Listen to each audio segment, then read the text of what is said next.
Hi, it's Chris. I hope you are all well today. In this video, again, a basic tool all of you should have in your workshop. Unior's Shimano Freewheel remover. Let's take a closer look at it. Unior's Shimano Freewheel remover is made from special tool steel and is blackened for extended durability. It is compatible with Shimano, SRAM, Sach Aris and Sunrace freewheels.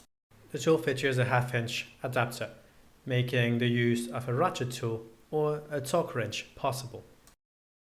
Also, a 21mm flat wrench or hexagonal socket can be used on the tool. For removal of the freewheel, the tool is turned counterclockwise. On the opposite, for installation of the freewheel on the threaded hub, the tool is turned clockwise. All good, that was Unior's Shimano Freewheel remover. Thanks for watching, I'll see you next time.